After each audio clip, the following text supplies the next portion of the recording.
অসমৰ ৰাজ্যিক পক্ষী দেওহাঁহ।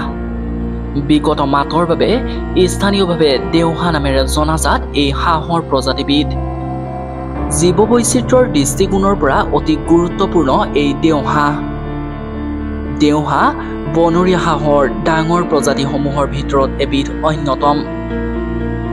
মাইকী হাঁহ মতা দেওহাঁহতকৈ আকাৰত সৰু। পূৰ্ণবয়স্ক দেওহাঁহৰ দেহটো গাঢ় কলা বৰণৰ, মূৰ তথা ডিঙি বগা। মতা দেওহাঁহৰ ঠোঁট পাতল হালধীয়া বৰণৰ। উৰন্ত অৱস্থাত ডেউকাৰ বগা বৰণ স্পষ্টকৈ দেখা পোৱা যায়। পোৱালী দেওহাঁহৰ দেহৰ বৰণ তুলনামূলকভাৱে বেছি ধূসৰ আৰু মুগা ৰঙৰ। আপুৰুগীয়া তথা বিৰল প্ৰজাতিৰ হাঁহৰ এই প্ৰজাতিবিধে কেৱল নিশাৰ ভাগতহে খাদ্য গ্ৰহণ কৰে বুলি জনা যায়। গছৰ গুটি, জলজ উদ্ভিদ, সৰু মাছ, পোক পতংগ আদি দেওহাঁহৰ প্ৰধান খাদ্য।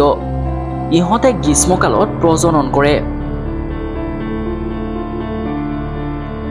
ঐতিহাসিকভাৱে দেওহাঁহ উত্তৰ পূব ভাৰত বাংলাদেশৰ পৰা জাভা সুমাত্ৰালৈকে বিস্তৃত হৈ আছিল। বৰ্তমান ই জাভাত বিলুপ্ত হৈছে।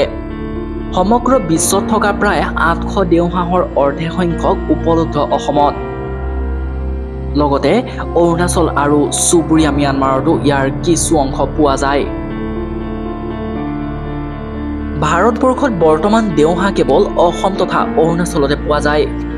ভাৰতবৰ্ষত দেওহাঁহ দেখা পোৱা প্ৰধান সংৰক্ষিত বনাঞ্চল কেইখনমান হৈছে ডিব্ৰু-চৈখোৱা ৰাষ্ট্ৰীয় উদ্যান, দিহিং পাটকাই ৰাষ্ট্ৰীয় উদ্যান, নামেৰী ৰাষ্ট্ৰীয় উদ্যান তথা নামদফা ৰাষ্ট্ৰীয় উদ্যান।